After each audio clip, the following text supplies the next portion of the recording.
요한복음 12장 1절로 8절까지 말씀입니다. 요한복음 12장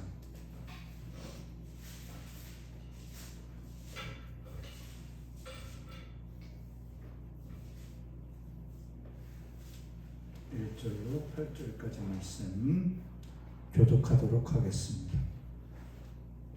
6월절 엿새 전에 예수께서 베다니에 이르시니 이곳은 예수께서 죽은 자 가운데서 살리신 나사로가 있는 곳이라.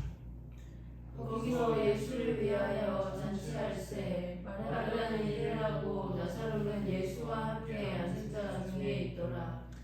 마리아는 지극히 비싼 향유 곧 순전한 나드 한 근을 가져다가 예수의 발에 붓고 자기 머리털로 그의 발을 닦으니 향유 냄새가 집에 가득하더라.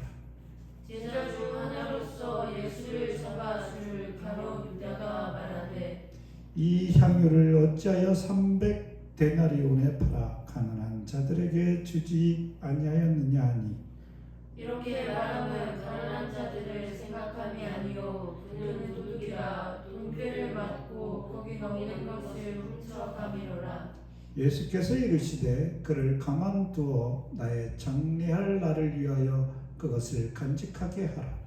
가난한 자들은 항상 너희와 함께 있을 나는 항상 있지 아니하리라 하시니라.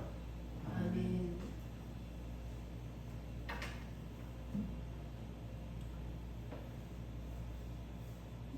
나사로를 죽음과 부패의 무덤에서 불러 그를 감싼 모든 배와 수건을 풀어놓아 다니게 하신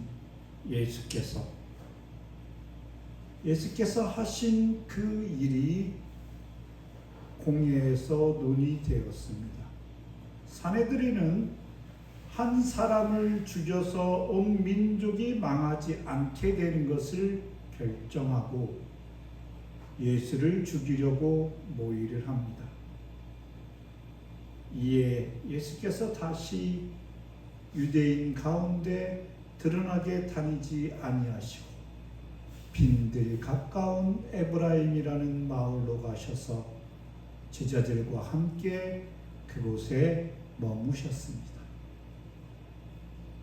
그러다 6월절이 가까이 되자 예루살렘 성 안에는 예수 체포령으로 떠들썩했습니다.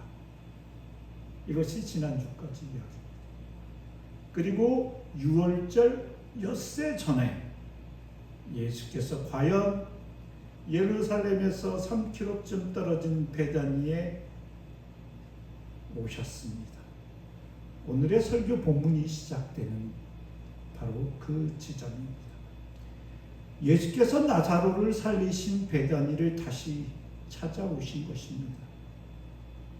그곳에서 나사로는 예수와 더불어 잔치의 테이블에 앉아 대화하고 마르다는 잔치에 관한 일들로 매우 분주합니다. 그리고 마리아는 예수님의 발 아래서 말씀을 듣다가 향유를 예수님의 발에 붓고 자신의 머리털로 예수님의 발을 닦습니다. 그러자 제자 중 유다가 가난한 자들의 구제를 강조하며 마리아의 행위를 책망합니다.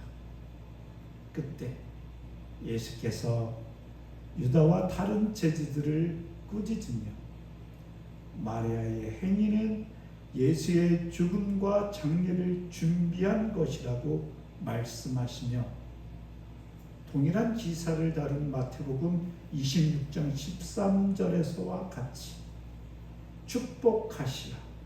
복음이 전파되는 곳에서는 이 여자가 행한 일도 말하여 이를 기억하리라 라고 말씀하셨습니다. 이것이 오늘 본문의 대략입니다. 그 유대인들이 예수를 찾고자 하여 에브라임으로 피하셨던 예수님께서 다시 예루살렘 가까운 베다니 마을에 오셨습니다.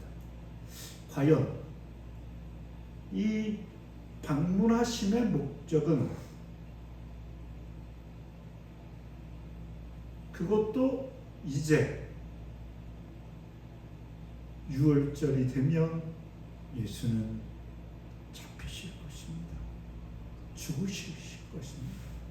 죽으심을 앞두고 죽은 나사로를 살리신 그 부활의 기적의 현장으로 가서 다시 한번 제자들의 부활 신앙을 견고케 하기 위하여 의도되고 자비로우신 방문인 것입니다. 그리스도인들에게 있어서 부활은 곧 신앙입니다. 부활이 없는 기독교는 소위 말해서 안고 없는 찐빵입니다. 의미가 없습니다. 부활 소망을 갖지 못한 기독교인이란 자체가 존재할 수 없습니다. 그 사람은 예수 안에 있지 않습니다. 예수 안에 있는 자는 예수님의 부활 안에 당연히 있게 되는 것이죠. 그렇기 때문에 부활 소망에 대한 그들에 대한 마지막 교훈이 될 수도 있을 것입니다. 육으로 생전에 이제 그 마지막 가장 귀한 그 부활 소망, 그것을 다시 한번 예수님은 삶으로서 우리들에게 강조하고 계신 것입니다. 6월절 엿새 전에라고 시작합니다. 사도 요한은 6월절 엿새 전에라고 말하면서 이렇게 이야기하는 것입니다. 예수님의 죽음 엿새 전에라고. 모세 시대의 6월절은 이스라엘 백성이 구원을 얻은 날이었습니다. 6월절에 그들은 어린 양을 죽여서 그 피를 집의 좌우 문설주와 임방에 발랐습니다. 그 피로 말미암아 죽음의 재앙을 피하게 된 것입니다. 애굽의 장자들과 육축 동물까지도 모든 처음 난 것들이 죽었대. 오직 이스라엘 민족이 있던 곳만 그 죽음이 넘어갔습니다. 어린 양의 피, 바로 그것을 의미하는 예수의 피, 그 피 묻은 죽음도 구약의 유월절 사건처럼 자기 백성을 그 죽음으로부터 구원하기 위함입니다. 그리고 이제 그때의 임박을 아시고 임박해 왔습니다. 지금껏 피하셨던 자리, 이제 예루살렘 근처 베다니로 다시 오신 것입니다. 예수님께서 평생 눈먼 자의 눈을 띄울 때도 그를 죽이고자 했기 때문에 예루살렘 성에서 멀어지셨고, 나사로를 살리자 그들이 또한 사내들인에서 그를 잡아 죽이고자 했기 때문에 예루살렘을 떠났지만 이제 하나님의 때가 되었습니다. 그래서 예루살렘으로 다시 오시고 계신 것입니다. 그 베다니에서는 잔치가 벌어졌습니다. 마태나 마가에 따르면 베다니 나병 환자 시몬의 집입니다. 문둥병 그러면은 그것은 부정한 것입니다. 사람들은 그들을 자기들의 모든 관계에서 끊어내서 그는 어떤 무리에도 속하지 못하고 그들 공동체 속에서 소외된 존재로서 사는 그런 병이 바로 문둥병. 우리나라에서도 천형이라고 그랬어요. 그래서 소륵도처럼 외딴 섬에 그들을 다 모아놓기도 했죠. 절망과 불치병에 그리고 그 부정함의 병으로 인식되던 나병 환자의 집에서 기쁨과 환희와 즐거움으로 가득한 잔치가 배설되었습니다. 본문에 나와 있지는 않지만 나사로를 살리신 예수님이 그들이 잡고자 하여 급히 떠났잖아요. 그리고 다시 그곳에 왔기 때문에 아무래도 여기서 헌신하는 그 잔치를 배설하기 위해 헌신하는 사람들이 마리아와 마르다 그리고 그 동네 사람들입니다. 그 감사와 그 기쁨을 함께 누리는 것입니다. 그래서 나사로를 지목하고 있는 것이지요. 그곳에 죽은 자를 살리신 예수님과 죽음에서 살아난 나사로가 큰 테이블을 두고 즐겁고 기쁜 대화를 나누고 있었겠죠. 얼마나 좋았겠습니까? 나사로는 얼마나 감사했겠습니까? 그리고 죽음에서 살아난 자기를 살리신 예수님 앞에 나사로는 그 감사와 찬양이 얼마나 넘쳤겠습니까? 마치 그 장소는 천국과도 같았을 것입니다. 예수님과 기쁨으로 죽음을 극복한 새로운 삶에 대한 기쁨과 환희가 넘쳤을 것입니다. 예수님께서 사랑하시는 자 나사로를 죽음으로부터 거둔 산 자로 베푸신 은혜에 대한 감사와 찬양으로 모든 사람들이 그 공경하고 기쁨으로 그 눈길로 예수님을 향하였을 것이며 사랑하시는 주님께서 당신의 사랑하시는 자들을 향하여 긍휼하심과 깊으신 애정으로 그 눈길로 흐뭇하게 함께한 자들을 보고 계셨을 것입니다. 천국 잔치의 한 방면이자 하나님 나라의 풍요가 그 잔치상에 흘러 넘칩니다. 소외와 절망과 썩음과 같은 이 피부가 다 녹아 흐르는 그런 문둥이라면 안 되죠. 나병 환자 그 집에서 그곳에 예수님이 계심으로 말미암아 생명과 환희와 기쁨의 장소로 완전히 뒤바뀐 것이죠. 죽음에서 일으킨 자 예수님과 죽음에서 일어난 자 나사로가 함께 참여하는 하늘 잔치의 좋은 모형입니다. 우리도 우리를 살리신 예수님과 우리가 살아난 존재로서 그 그 하늘 잔치의 소망으로 이 땅을 나그네와 같이 살아도 후회 없는 기쁨으로 살아갈 수 있는 것입니다. 아멘. 그때 갑자기 마리아가 성령님에 이끌려 이례적인 행동을 합니다. 향유를 예수의 발에 붓고 자기의 머리털로 예수님의 발을 닦습니다. 여기에서는 발에 붓고 발에 집중했지만 그것은 요한의 의도성이 조금 있는 것 같습니다.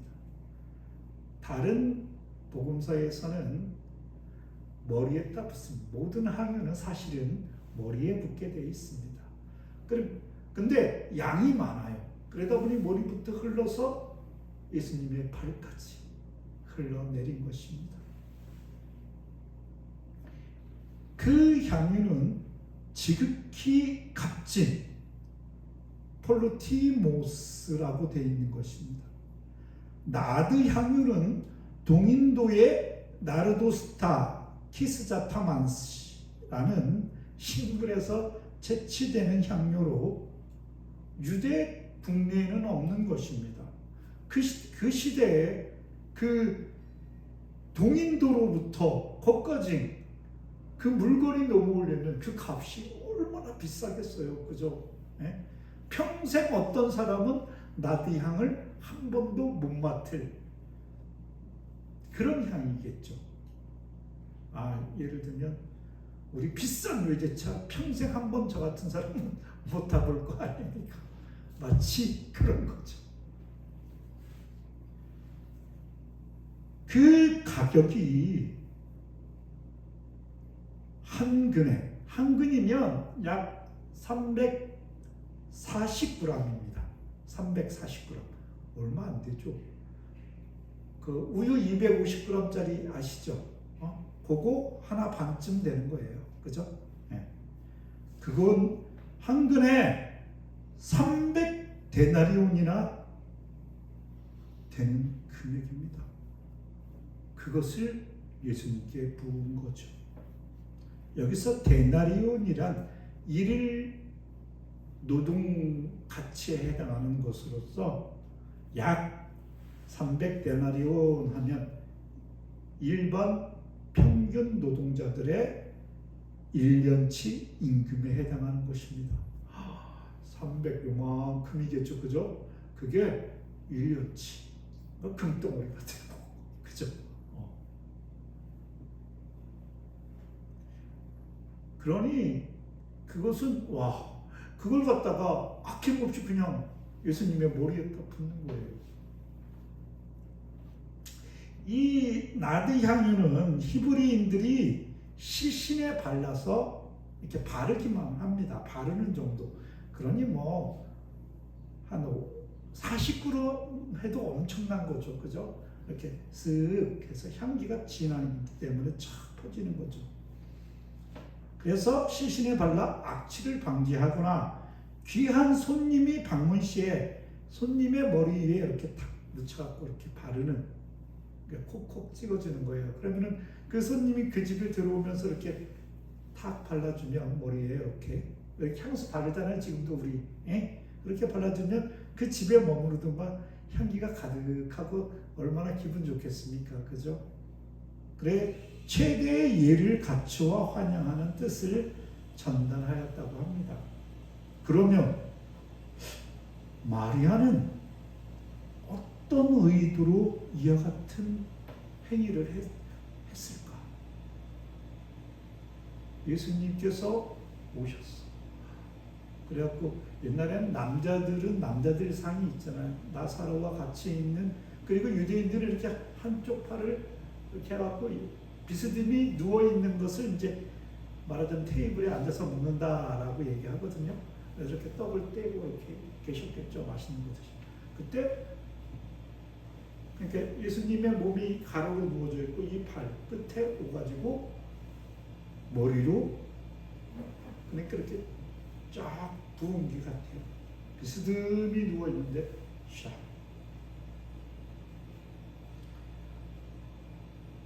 마리아는 값비싼 향유를 예수님께 부음으로써 자신이 가지고 있던 가장 소중한 것을 드리는 표를 삼고자 했던 것입니다.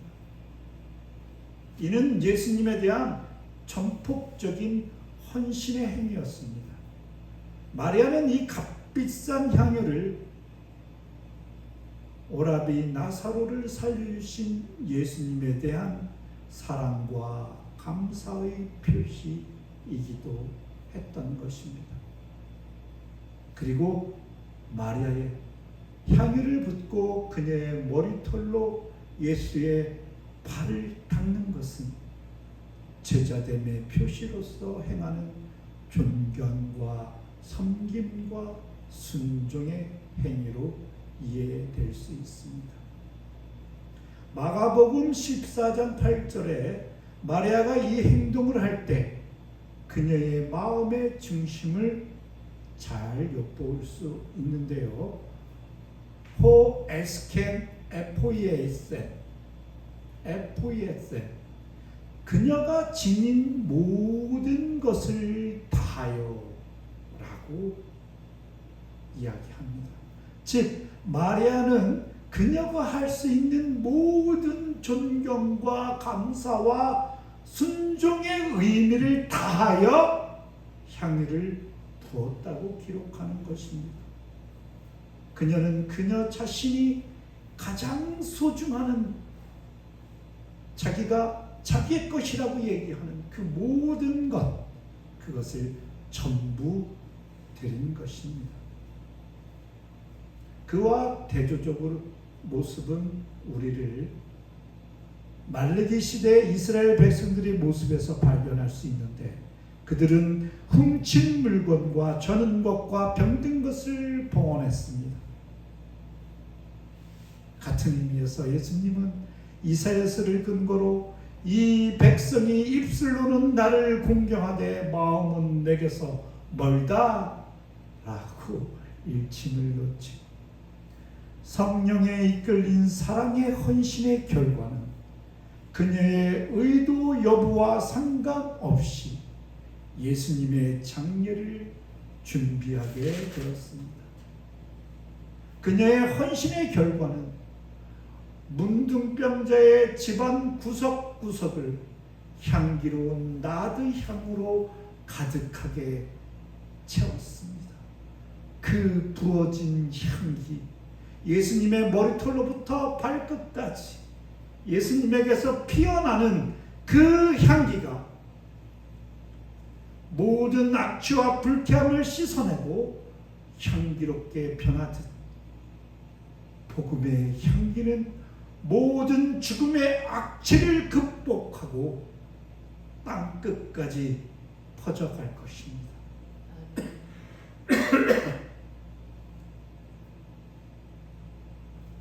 누구에겐 돈이 가장 소중하고, 누구에겐 건강이 제일 소중하고, 누구에겐 명예가 가장 소중합니다. 우리에게 소중한 것은 무엇일까? 우리에게 가장 소중한 것은, 즉 아낌없이 드려야 되는 가장 소중한 그것은 참된 예배입니다. 이 공적 예배뿐만 아니라 그것은 물론이거니와 생활 속에서도 마리아처럼 자기의 모든 소중한 것들로 주님께 감사하여야 하는 것이죠.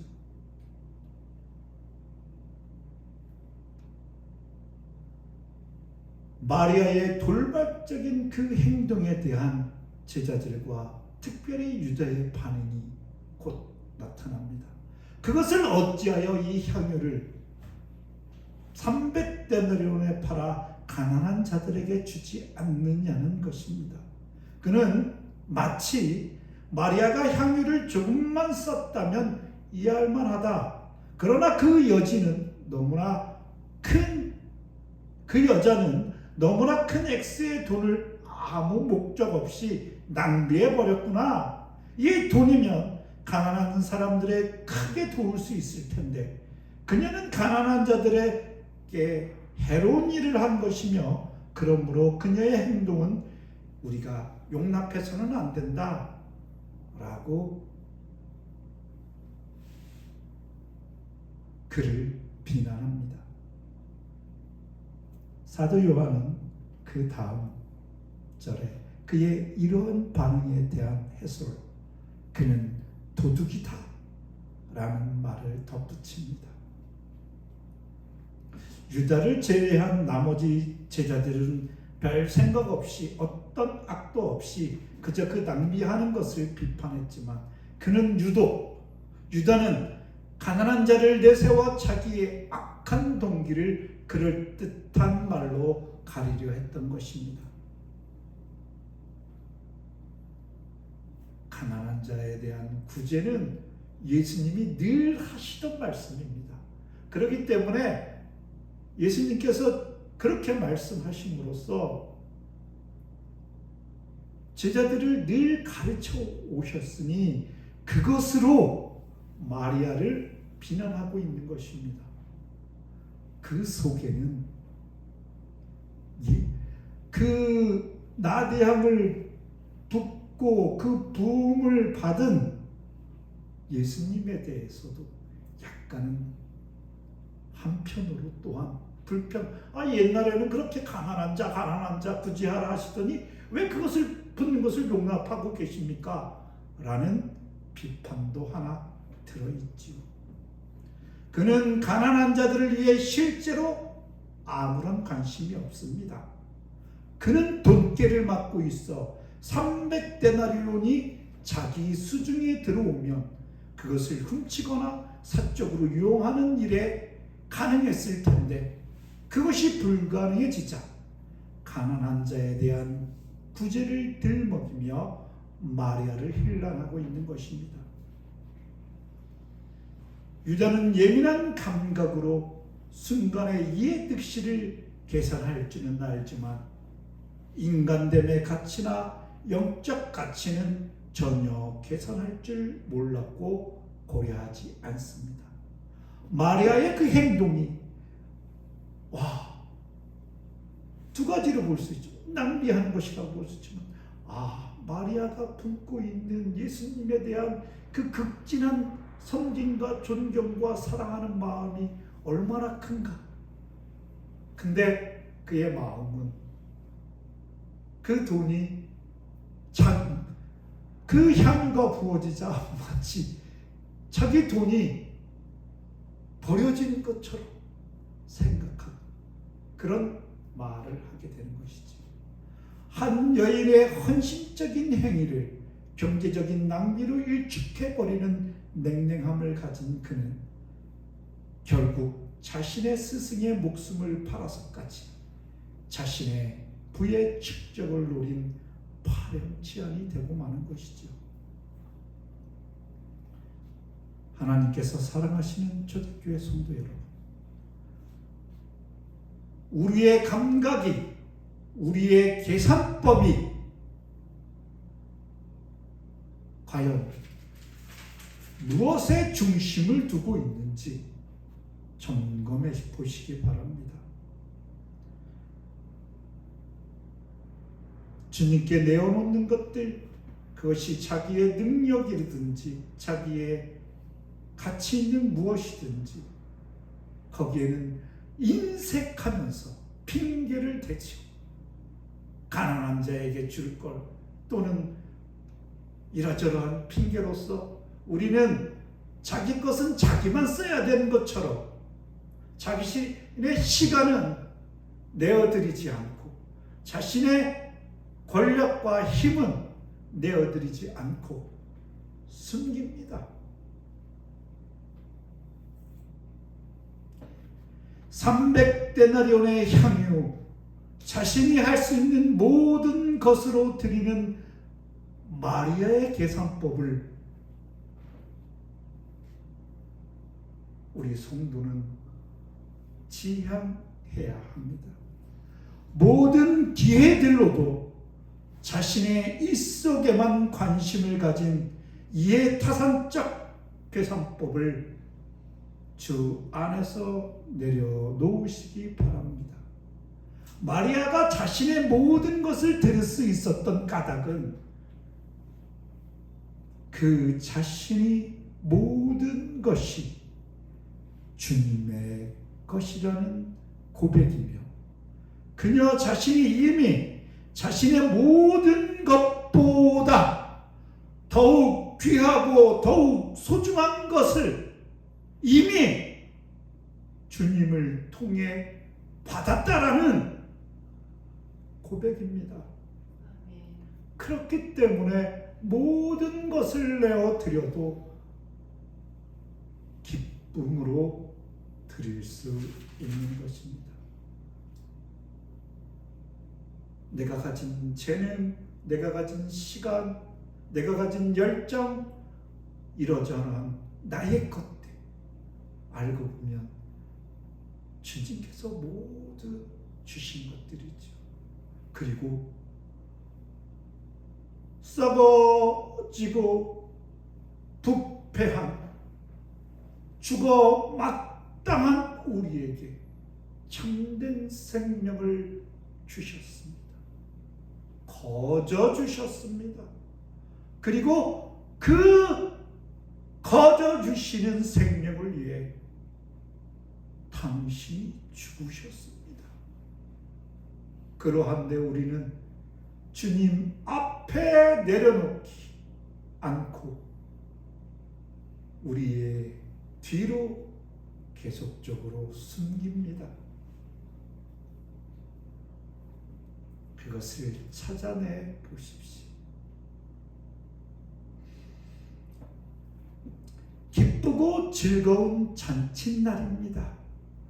예수님은 마리아의 행위로 정죄하는 제자들과 특별히 유대에게 반응을 나타내십니다. 그 즐거운 잔칫날에 그녀가 보인 행동은 예수님의 장례를 위한 것이라고 말씀하십니다. 즉 마리아는 예수님의 장례를 준비하기 위해 향유를 지금까지 간직하여 왔다. 그런 마리아를 건드리지 말라 라고 당부하고 계신 것입니다. 마태는 마리아가 내게 좋은 일을 하였다는 예수님의 칭찬도 기록하고 있습니다. 상식적인 사람은 자신의 기준에 부합한 선행이나 자신을 유익하게 하는 것을 좋은 일, 에르곤 칼로이라고 생각합니다. 누구나 그렇게 생각하죠. 좋은 일이라 내게 유익하고 내 기준에 부합한 것. 그러나 성경에서의 좋은 일은 선하신 하나님의 뜻에 부합한 일을 의미하는 것입니다. 마리아의 행위는 제자들과 빈자들의 경제적 복지가 아니라 예수님의 죽음과 장사라는 하나님의 뜻에 부합한 것이었습니다. 예수께서 장례의 의미를 구제보다 높이신 것이 구제를 무시하는 것은 결코 아닙니다. 그것은 유다의 발언 속에서도 나오는 것이죠. 그 예수님을 판 자, 그 도둑놈 심보를 가지고 있는 자조차 그 스승인 예수께서 평소에 얼마나 많이 가난한 자들과 이웃에 대한 사랑을 몸소 실천하셨으면 그것을 주장하여 상대방을 힐난하겠습니까? 가난한 자들이 항상 우리 곁에 있는 한 구제의 기회는 언제나 준비되어 있습니다. 주위를 둘러보십시오. 얼마나 많은 사람들이 우리들의 손길을 기다리고 있겠습니까? 물질적으로 또 영적으로 가난하고 궁핍한 자들이 세상에는 넘쳐납니다. 그러나 이 특별한 시간대, 예수님께서 죽으시기 엿새 전, 6월절 엿새 전인 이때는 이제 예수님의 죽음은 엿새 후에 일어날 임박한 사건이고 역사 속에서 반복되지 않는 단회적인 사건입니다. 예수의 죽음은 그 백성을 죄에서 사하기 위해 하나님께 드려진 산 제물이며, 예수님의 죽음은 하나님과 백성 사이를 가로막는 단절의 벽을 허무는 화목의 근거이며, 예수님의 죽음은 하나님 나라의 기초석이 되는 사건이며, 예수님의 죽음으로 말미암아 그의 백성에게 영원한 용서와 생명이 역사하는 은총이며, 이 모든 일을 이루신 예수께는 아버지와 함께 가지셨던 영광의 회복이 되는 사건입니다. 이러한 죽음을 준비하기 위해 향유를 붓고 자신의 머리털로 그의 발을 닦은 마리아의 행위는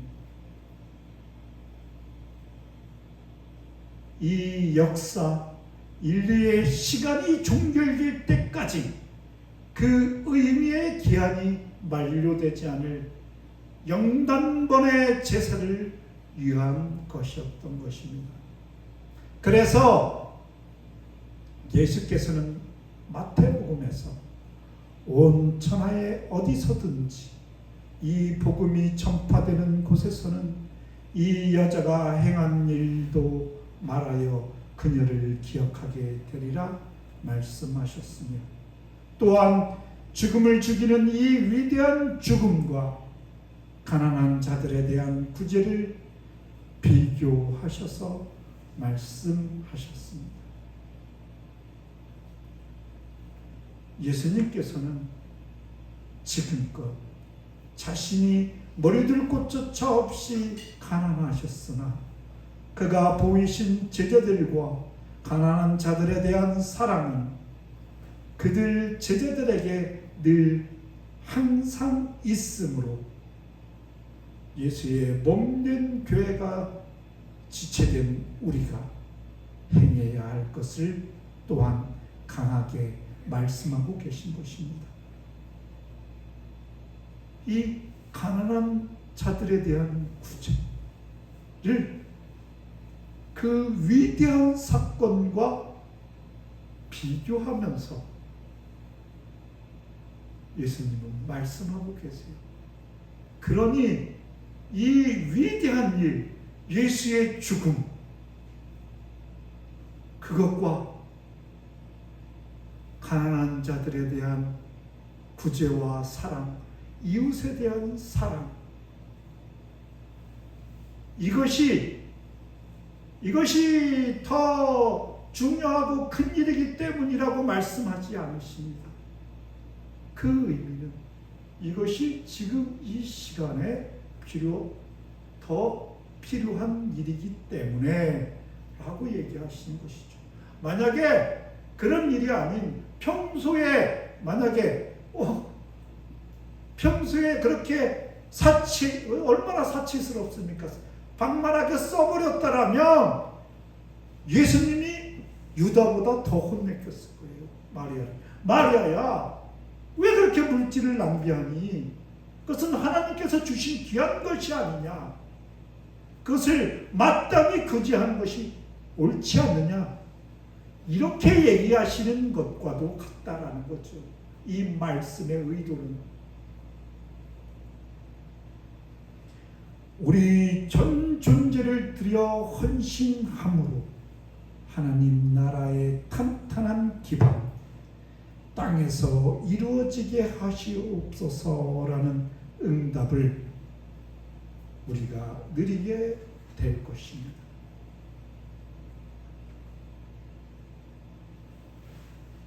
하나님께서 초대교회 성도들의 삶 속에 응하시는, 즉 우리의 기도가 응하여 우리가 하나님의 좋은 일이 우리 삶 속에 풍성하기를 간구합니다.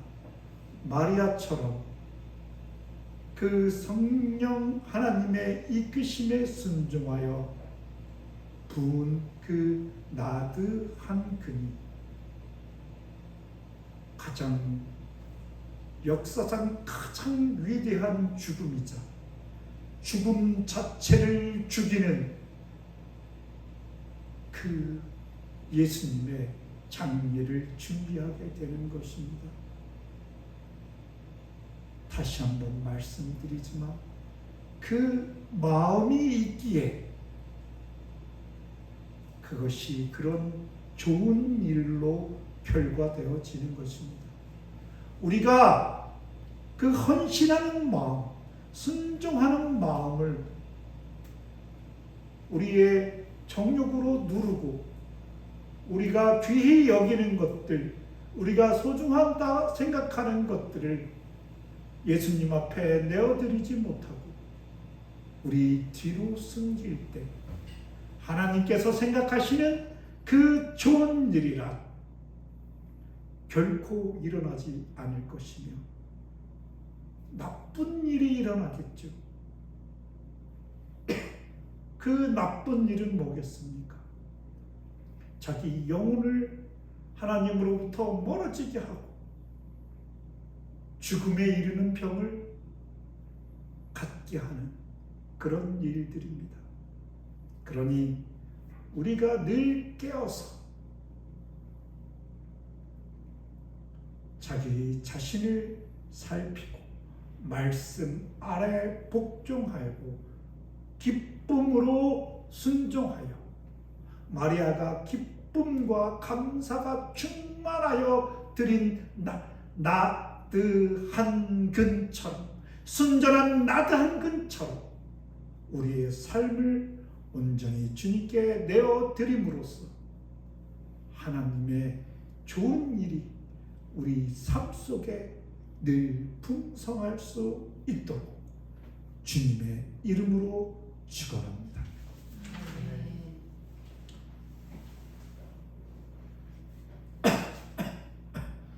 사랑과 은혜가